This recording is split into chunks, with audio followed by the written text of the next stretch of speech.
Something moved through your body this week. Pause a release in your trapezius. A warmth at the back of your neck. A moment when your hand went still, mid-scroll, for no reason you could name. You told yourself it was stress. The weather. The lateness of the hour. You reached for the ordinary stories, the ones that were already sitting there waiting for you. None of them held what you've been doing in private, quietly, without a name for it. That's what this is about. You've caught yourself dropping your shoulders when the room was perfectly silent. You sat up in bed at 3:15, lights off, back straight against the headboard, awake in a way that's different from your usual awake. Not tired, not restless. Waiting. You stopped mid-sentence with your eyes drifting to the middle distance, like something in the room just said your name in a language your ears don't quite reach. You felt a cool line across your forehead at strange hours, a heat settling along your spine with no obvious cause. And every time, you found an explanation the world had already prepared for you: dehydration, bad sleep, too much screen time. I want to tell you something no one has said to you yet, and I want to say it slowly, because the words matter. There's a threshold in the human nervous system that most people never cross. Physiology hasn't given it a clean name, but the older literature has. The somatic phenomenologists, the researchers who spent decades inside hypnagogic states with notebooks and patients. They called it the spontaneous somatic call, a sudden, unprompted shift in bodily sensation that interrupts whatever the conscious mind was doing. Not a reaction, not a mood. A registration. The nervous system picks something up, and the body is the first to know. The body is always the first to know. That's the first thing I want you to sit with. This didn't begin with a thought. It didn't begin with you searching for meaning or scrolling through something hoping for a sign. It came in through the body, direct. The way a seismograph registers a wave that hasn't reached the surface yet. The body picked it up before the mind had a single word to put on it. Think about what that means. The most important message you'll ever receive didn't arrive by argument. Didn't come through reasoning. It arrived as sensation, in the first-hand accounts of prophetic calls across traditions. And I'm not talking about poetry, I'm talking about documented testimony. The experience never begins with understanding. Never. It begins with a physical pull, not a metaphor, not an emotion. A pull, something that moves the body before the mind knows what's happening. The accounts hold across different languages, different centuries, different parts of the world.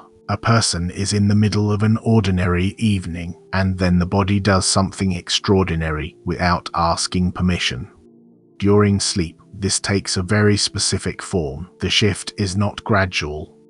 There is no dream logic, no slow brightening of awareness. The body simply stops being asleep, and the stopping has a texture, localized warmth along the cervical spine, tingling in the hands or feet, or a sudden, unexplainable urge to sit completely upright in total silence. Not to check the phone, not to get water.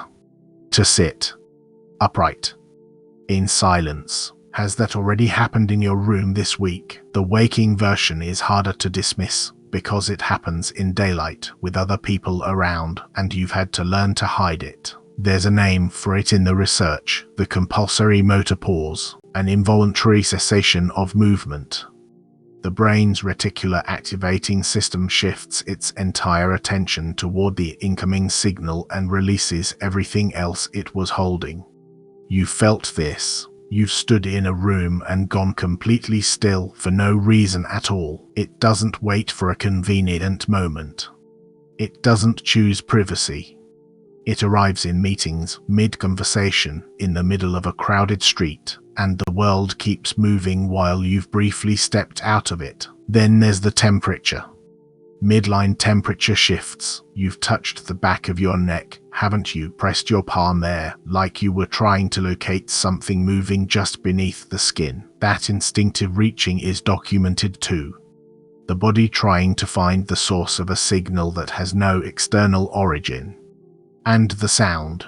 A sudden high-frequency tone rising in one ear for a few seconds, then fading. In its wake, silence. Not quiet, silence. Every trace of mental noise gone. The room around you was full of people talking. The tone had nothing to do with the room. Pause. Here's what I'm telling you. Every one of these things, the motor pause, the hand going still, the warmth at the back of your neck, the tone in the ear, the 3 a.m. awakening, the sitting upright in the dark, each one is a confirmation. Physical. Measurable. Your body intercepted something. Not background noise. Not the residue of a long day. A signal calibrated specifically to you, at this moment, at these exact coordinates. The body doesn't lie, it doesn't flatter you, it doesn't give you a warm neck because you've been good, it registers what is real. Now, there's a word I've used a few times already, and I haven't defined it. I think you noticed. Interception. The body intercepted something, like a receiver. Like a device built for a specific frequency, sitting dormant in a room for years, and then one night a transmission passes through the walls and finds it. I said the body tells you first. What I haven't said yet, what I'm holding for the right moment, is what the body has actually found. Who sent it? What the signal contains.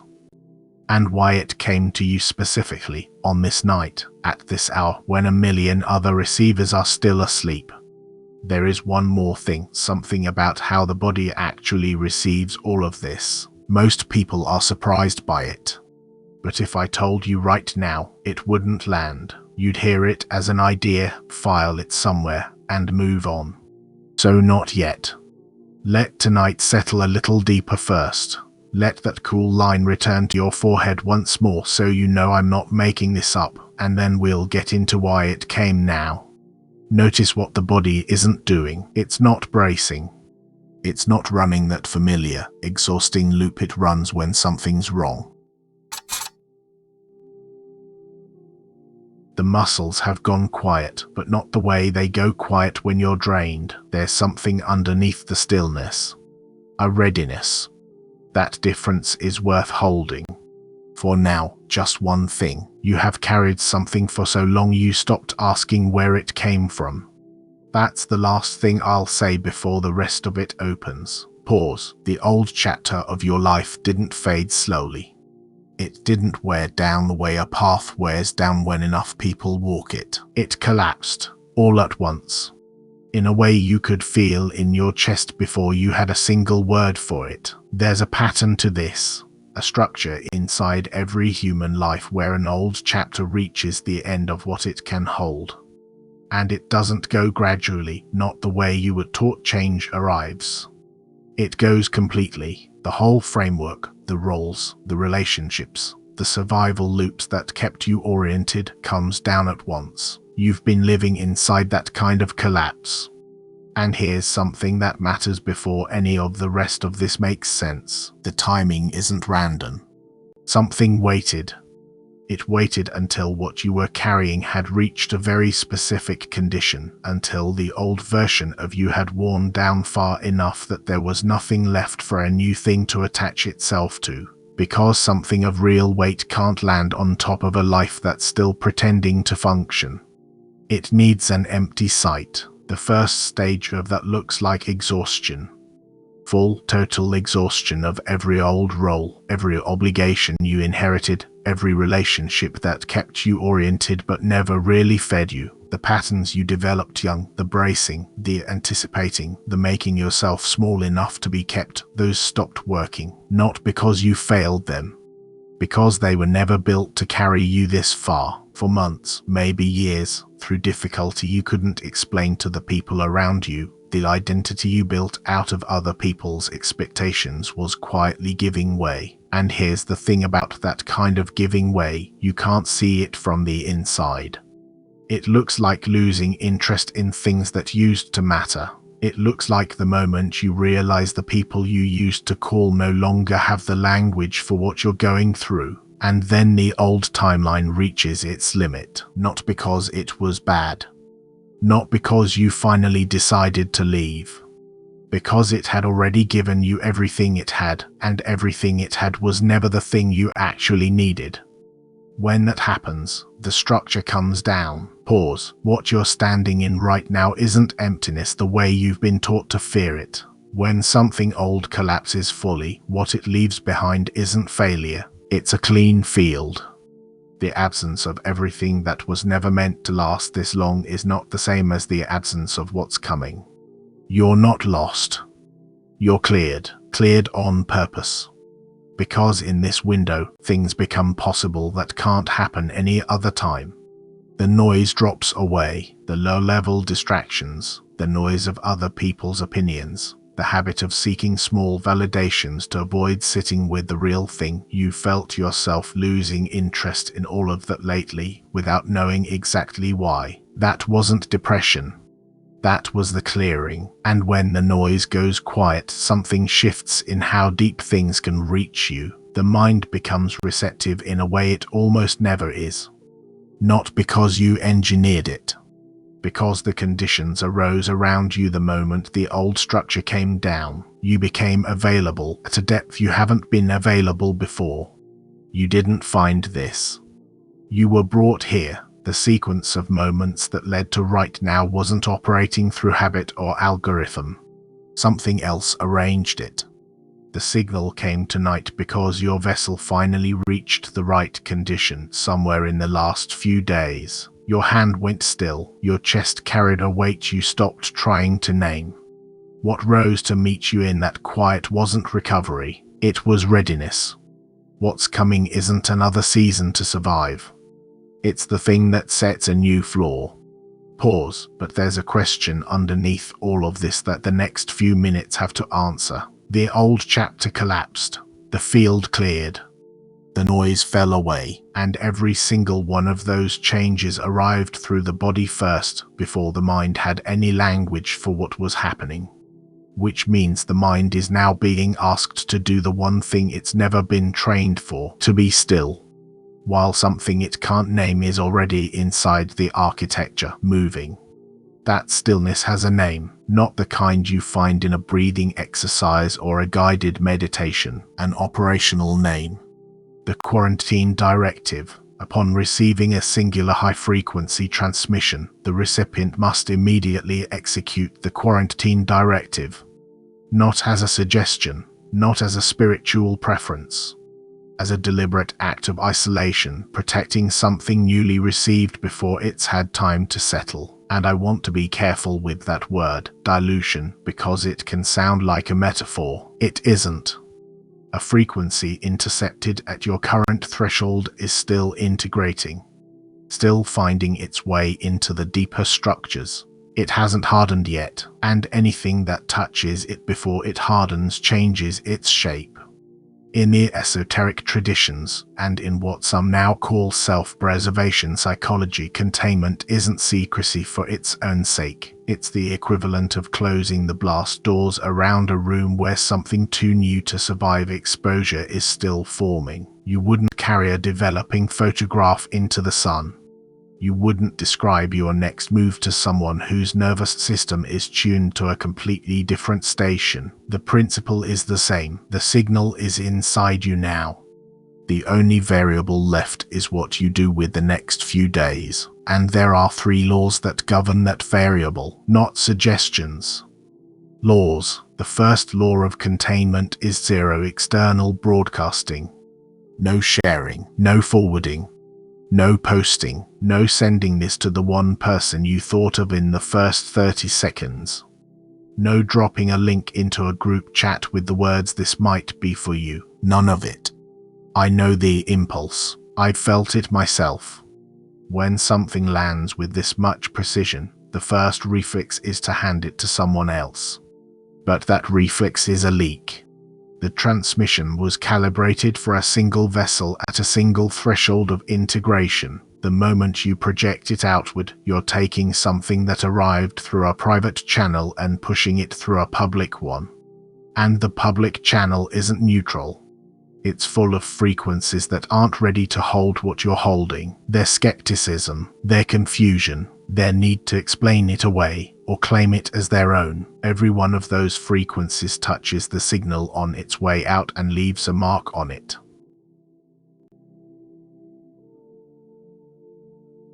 That's not superstition, that's mechanics.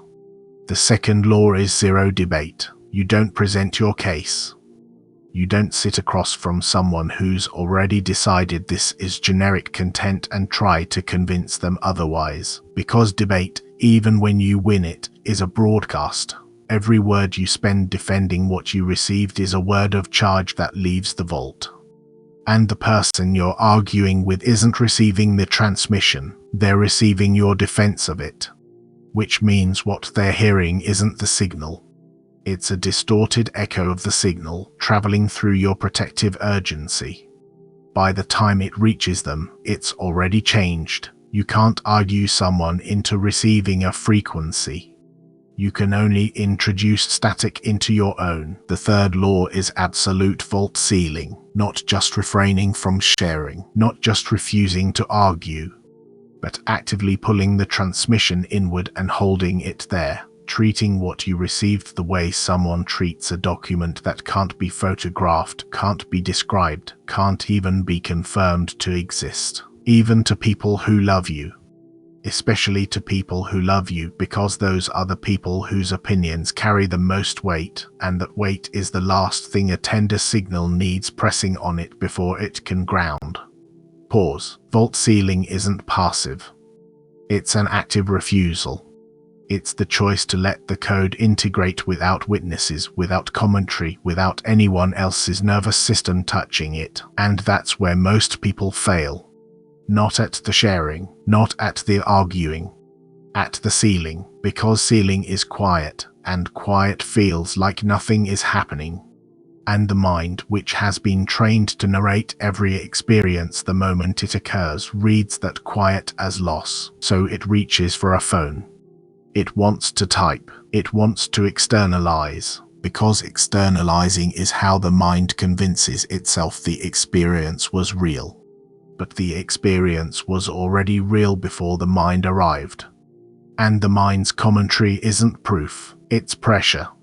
The mechanics have a name for what happens when that pressure is released outward too soon. Frequency bleed.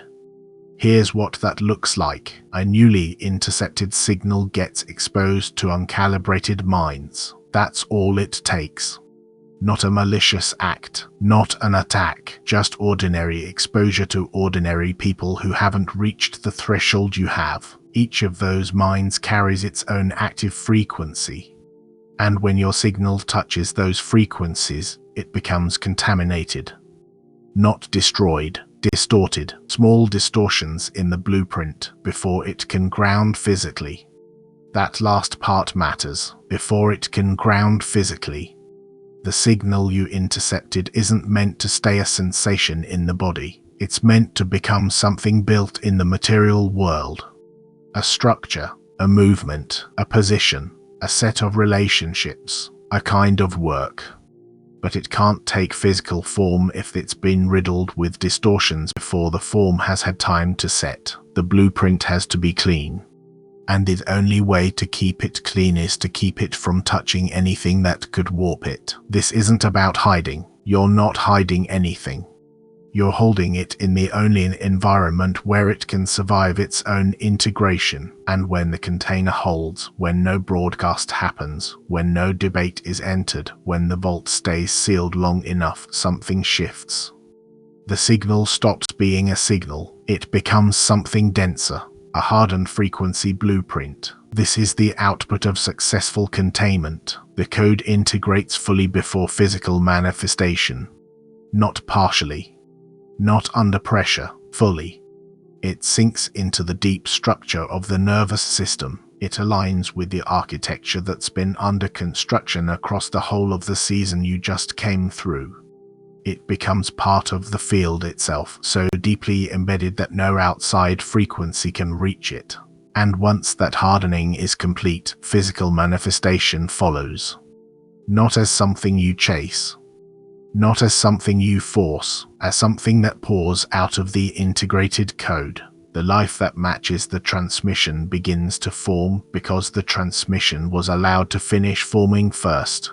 Most people never allow that. Most people intercept something real and immediately replay it into the atmosphere, looking for witnesses. And the witnesses' unreadiness warps what came through.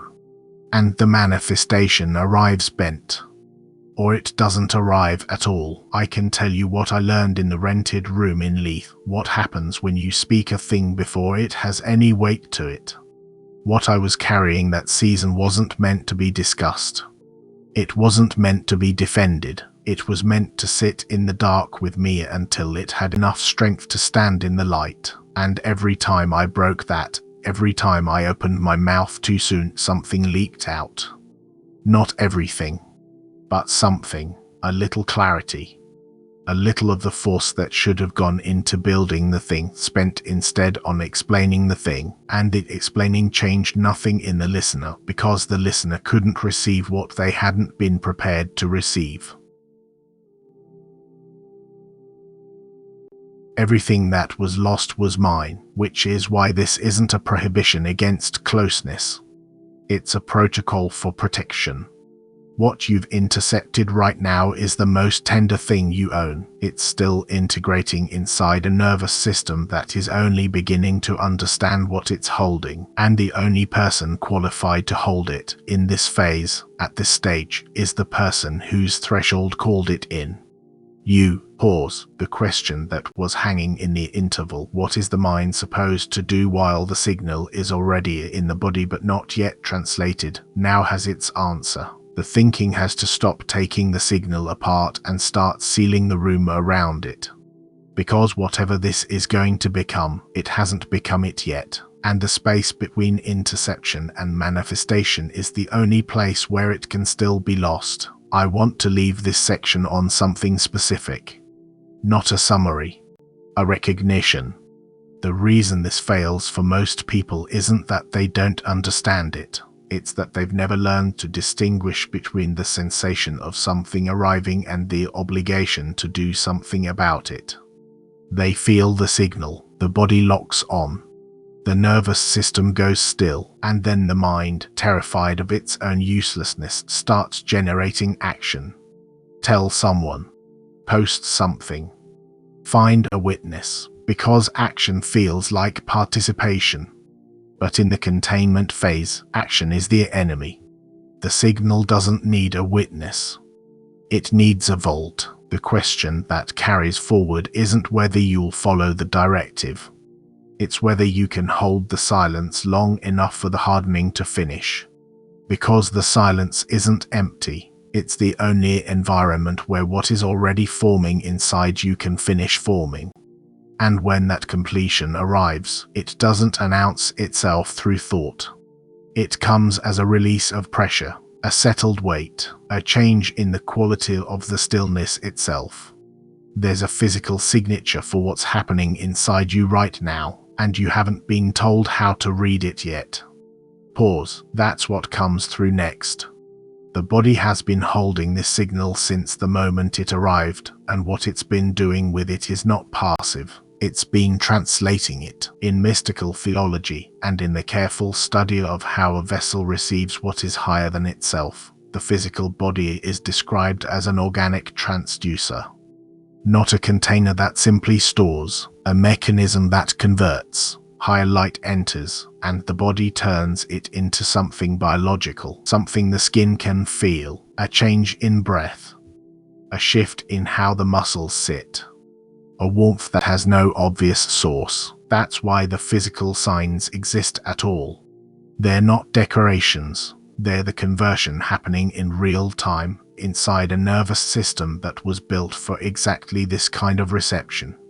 The first thing you'll likely notice is an involuntary exhale. It comes without permission, a sudden, deep breath that empties the lungs completely, not the shallow release of an ordinary moment, but a full evacuation, the kind that leaves the diaphragm soft and the ribcage settled in a way you'd almost forgotten. What follows is an immediate drop in heart rate. The vagus nerve signals to the whole organism the environment is safe. The threat posture is no longer needed. You may have felt this once or twice and thought nothing of it. Thought it was just tiredness, just relief. It wasn't. It was the body confirming receipt. Then there's the warmth along the spine.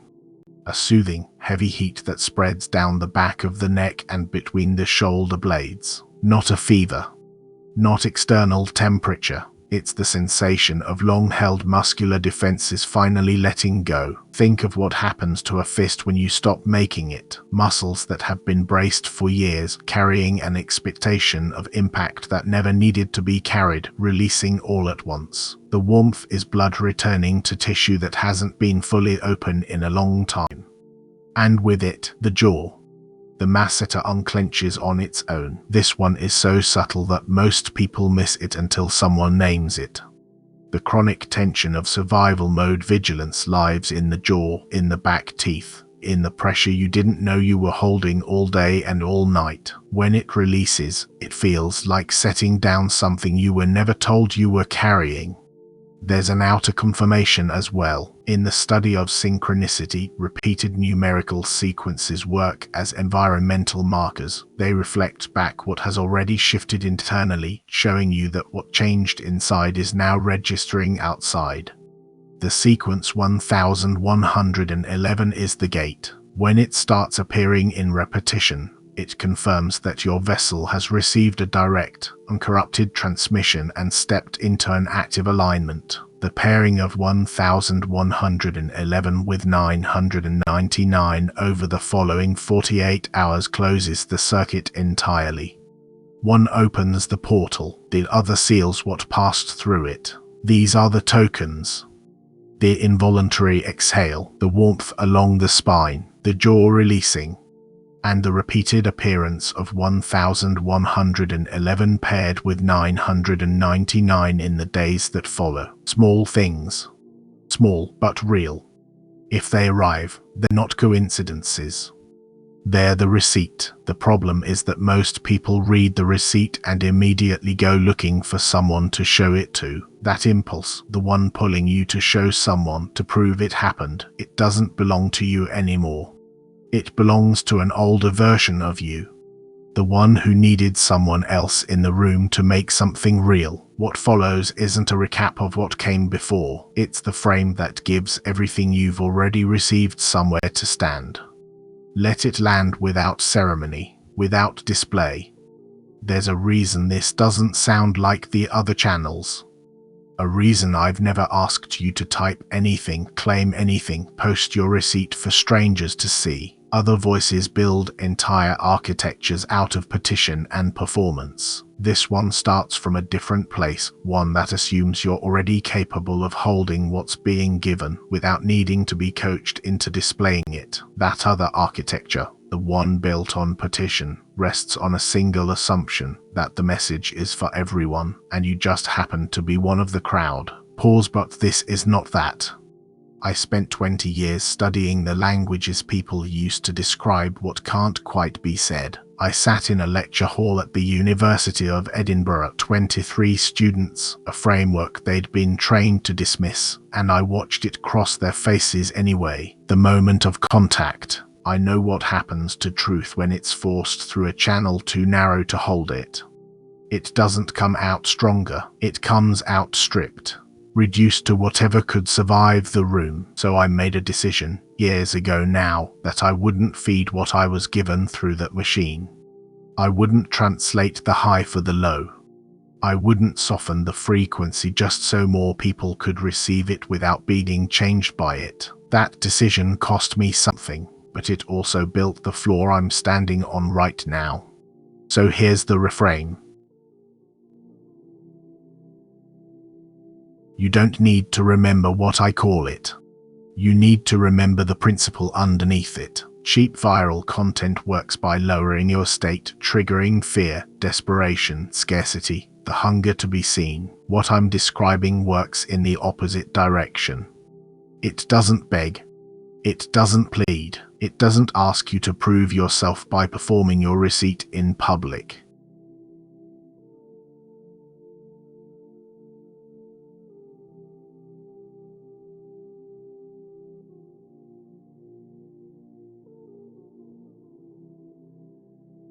in stillness, in unbothered posture. Feel the difference? One asks you to reach outward. The other asks you to stay. One treats the transmission like something you have to grab before it disappears. The other treats it as something already yours, something that only needs your stillness to settle in. That's the entire shift. That's the line between a counterintelligence briefing and a viral video.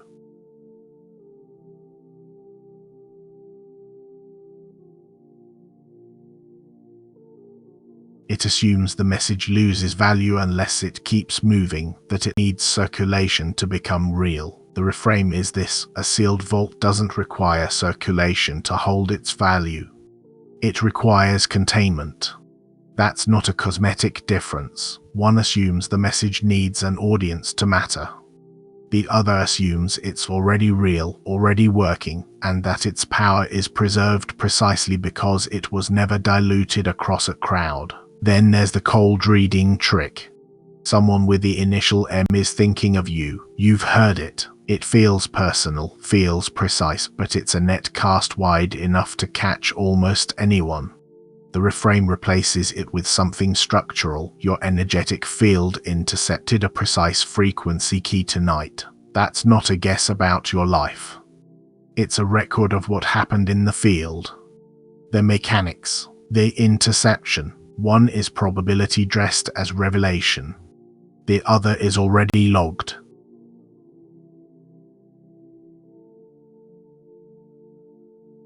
God is going to make you rich tomorrow morning. That's not faith. That's manipulation. It turns provision into a prize and the listener into someone waiting at the counter. The reframe, the universal ledger has processed your long overdue asset reallocation. Hear the difference? Not sudden windfall, justice. Wealth as back pay.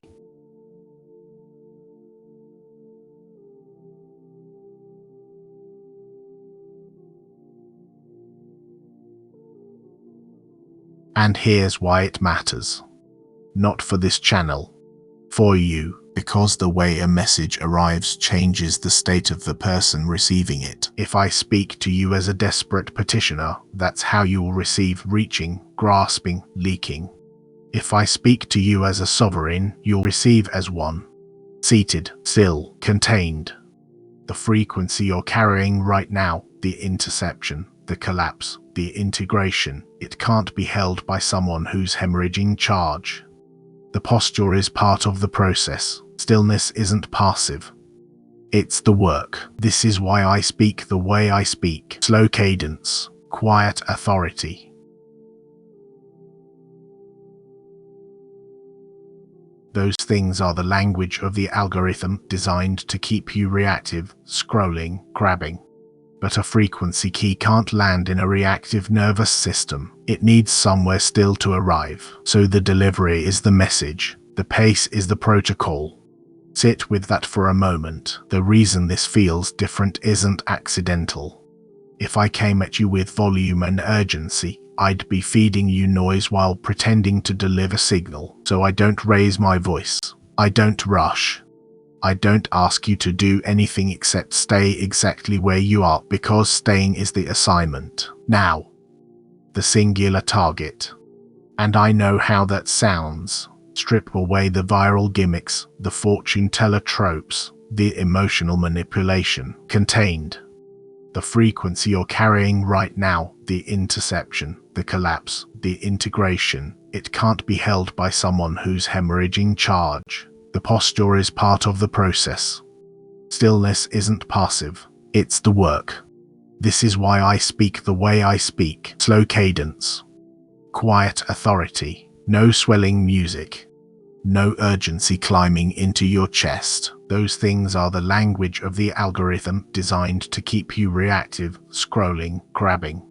But a frequency key can't land in a reactive nervous system. It needs somewhere still to arrive.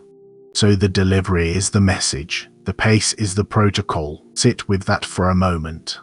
The reason this feels different isn't accidental. If I came at you with volume and urgency, I'd be feeding you noise while pretending to deliver signal. So I don't raise my voice. I don't rush. I don't ask you to do anything except stay exactly where you are, because staying is the assignment. Now, the singular target, and I know how that sounds. Strip away the viral gimmicks, the fortune teller tropes, the emotional manipulation.